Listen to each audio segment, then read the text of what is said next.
আসসালামু আলাইকুম। শেখ হাসিনা সরকারকে ফ্যাসিবাদী সরকার বলা হয়, আমরা সমর্থন করি এই বক্তব্যকে। শেখ হাসিনা 15.5 বছর ধরে ভিন্ন মত দমনের জন্য কি ধরনের হামলা মামলা নির্যাতন চালিয়েছে বিরোধী দলীয় নেতাকর্মী থেকে শুরু করে সামান্য সমালোচনাকারীদের উপরে, সেসব আমরা জানি। কিন্তু যারা বলছেন যে বর্তমানে নব্য ফ্যাসিবাদের জন্ম হয়েছে, সে কথা কি একেবারেই ভুল।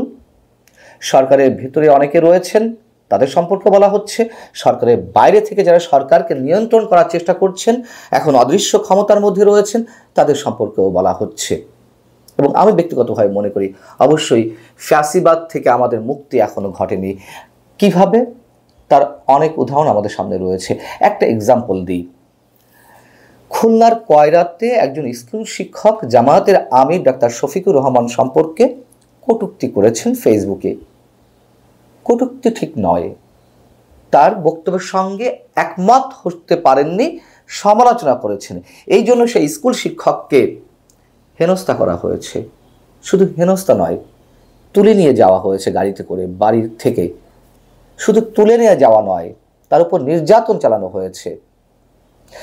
বিষয়টি হচ্ছে, এই ঘটনাটি ঘটেছে গত রোববার সন্ধ্যার দিকে খুলনার কয়রার বেদকাশি কাচারি বাজার এলাকায়।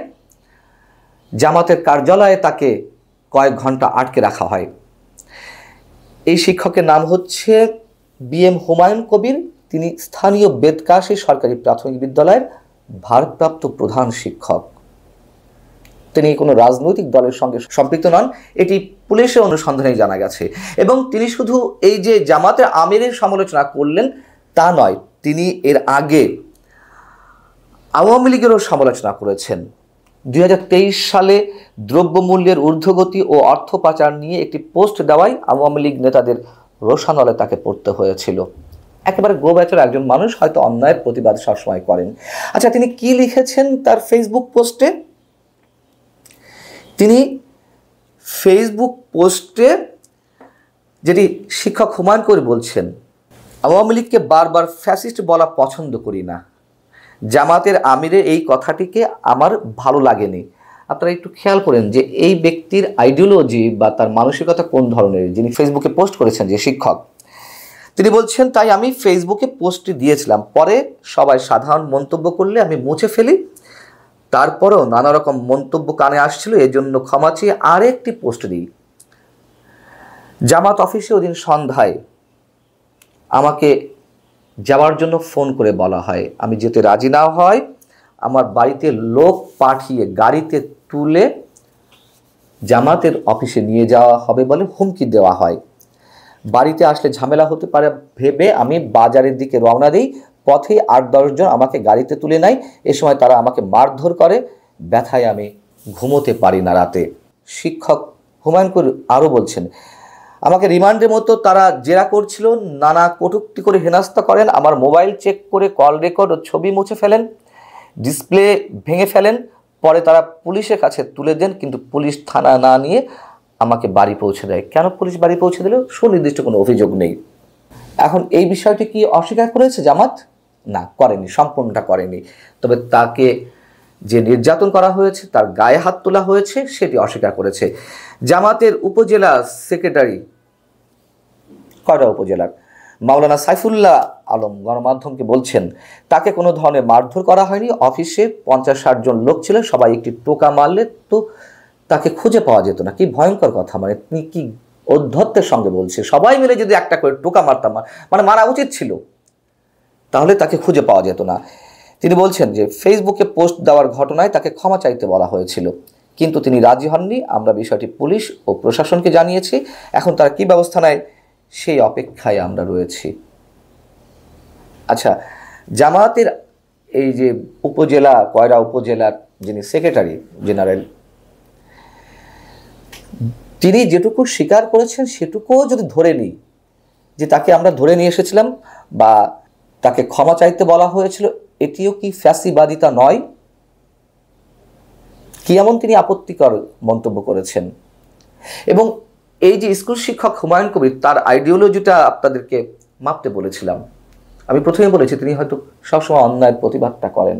আওয়ামী লীগের সময় নিত্য প্রয়োজনীয় দ্রব্যের মূল্যের ঊর্ধ্বগতি কিংবা অর্থ পাচার দুর্নীতি নিয়ে তিনি মন্তব্য করেছেন, আওয়ামী লীগ নেতাদের রোশনালে পড়েছেন। এখন আবার জামাতের আমির তিনি যে মন্তব্যটি করেছেন যে আওয়ামী লীগকে বারবার ফ্যাসিবাদ বলা পছন্দ করি না, সেটার আবার প্রতিবাদ করেছেন এই স্কুল শিক্ষক, যে কেন আওয়ামী লীগ ফ্যাসিবাদ নয়, কেন জামাতের আমির এই কথা বলছেন। সেই জায়গা থেকে যে তুলকালাম কাণ্ড ঘটে গেল একজন স্কুল শিক্ষকের উপরে, আমরা কোন জায়গাটিতে দাঁড়িয়ে আছি? এবং প্রথম থেকে যা ঘটছে 5 আগস্টের গণ অভ্যুত্থানের পর থেকে আমরা বারবার বলার চেষ্টা করছি যে শেখ হাসিনাকে ফিরিয়ে আনার চেষ্টা এই ছাত্র সমন্বয়ক এবং সরকারের পক্ষ থেকে করা হচ্ছে। তাদের যে আচরণ, তাদের যে ঔদ্ধত্যমূলক যে মানসিকতা, তাদের যে ঔদ্ধত্যপূর্ণ কথাবার্তা মানুষ এখন মেলাতে শুরু করেছে, তাহলে পার্থক্যটা থাকলো কি? অনেকে আবার বলছেন যে আগেরটাই ভালো ছিল, কেন এগুলো সুযোগ করে দেওয়া হচ্ছে? প্রতিটি জায়গায় আইন নিজের হাতে তুলে নেওয়া হচ্ছে, মব ক্রিয়েট করা হচ্ছে, আদালতেও আসামিরা নিরাপদ নয়, আর যে আসামি তারও তো নিরাপত্তার প্রয়োজন আছে। কিন্তু না, আমরা অতি বিপ্লবী কায়দায় আমরা হামলে পড়ছি তাদের উপরে, এবং এই বিষয়টি তো এখন আন্তর্জাতিক পর্যায়ে আলোচিত হচ্ছে।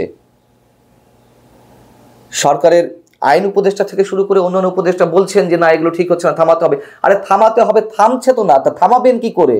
সেই প্রক্রিয়া তো নিচ্ছেন না।